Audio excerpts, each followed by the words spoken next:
দর্শক স্বাগত জানাচ্ছি সবাইকে এনটিভি অনলাইনে। আমার পিছনে যে জনসংগমটি দেখতে পাচ্ছেন এটি জামালপুরের মেলান্দ উপজেলার হাজরাবাড়ি পৌরসভা।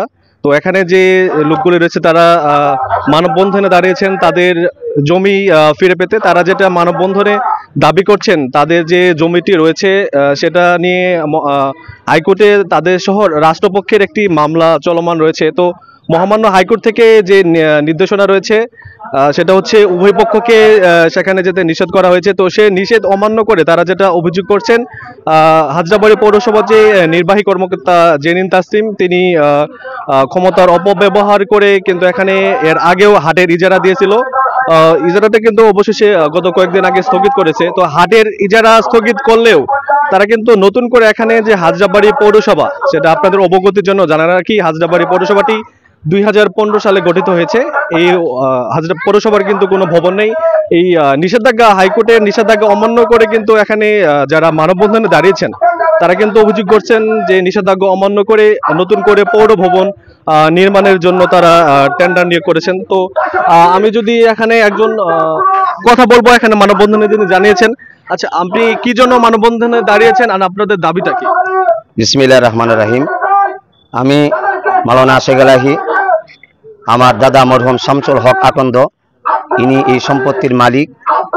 আপনারা জানেন এই সম্পত্তি নিয়ে দীর্ঘদিন থেকে মামলা চলতেছে, মামলা এখনো চলমান। আমরা আইনের প্রতি শ্রদ্ধাশীল। তো আজকে আমাদের যে দাবিটা হলো, আমরা যদি আইনের প্রতি শ্রদ্ধাশীল হই, আইনের লোকরা আইনকে অমান্য কেন করছে?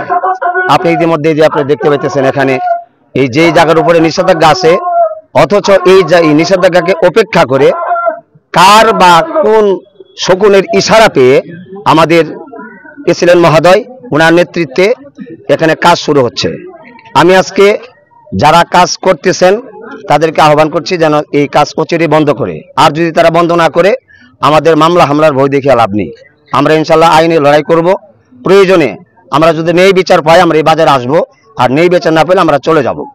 অতএব মামলা চলমান থাকা সত্ত্বে যদি কেউ এই বাজারে হাত দিতে আসে, কাজ করতে আসে, ইনশাআল্লাহ শামসুল হক পরিবার আমরা যে কোনো মূল্যে এই হাতকে প্রতিহত করব।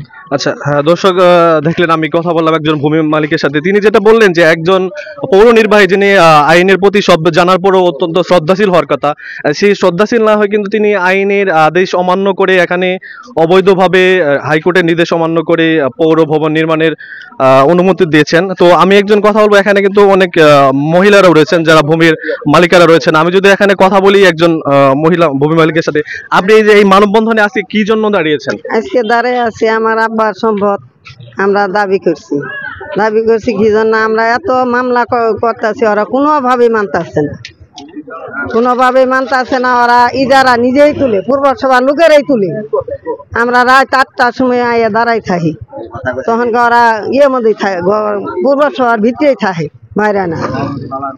তো যখন জাগে তখন ওরা হামলা দেয়, ইজারা দোকানদারের কাছে হামলা দেয়। কেউ লুঙ্গি নিবে যায়, কেউ দোকানদারে গেঞ্জি নিবে যায়, এলে করে।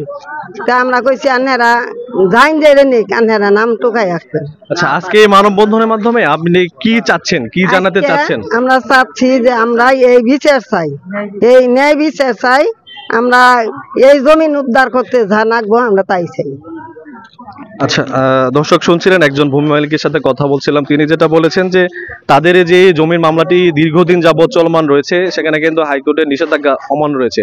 এর আগে আরেকজন যে ভূমি মালিক রয়েছেন তিনি কিন্তু বললেন যে হাইকোর্টের আইনে যদি তারা জমিটা ফিরে পায় তাহলে তারা সেখানে যাবে, আর যদি তারা আইনে না পায় তারা কিন্তু যাবে না। তবে বর্তমান যে হাইকোর্টের নিষেধাজ্ঞা রয়েছে, উভয় রাষ্ট্রপক্ষ এবং জমির যারা মালিক দাবি করছেন তাদের কোনো পক্ষকে কিন্তু সেখানে যেতে মানা করা হয়েছে। সেই নিষেধ থাকার পরেও পৌরসভা থেকে এর আগে হাটবাজারে ইজারা দেওয়া হয়েছিল, নতুন করে পৌর ভবন নির্মাণের কথা বলা হয়েছে। তো সেটা তারা কি জন্য, একজন আইনের রক্ষক হয়ে কেন তিনি এই কাজ করতেছেন, এটার জন্য তারা ন্যায় বিচার দাবি করেছেন।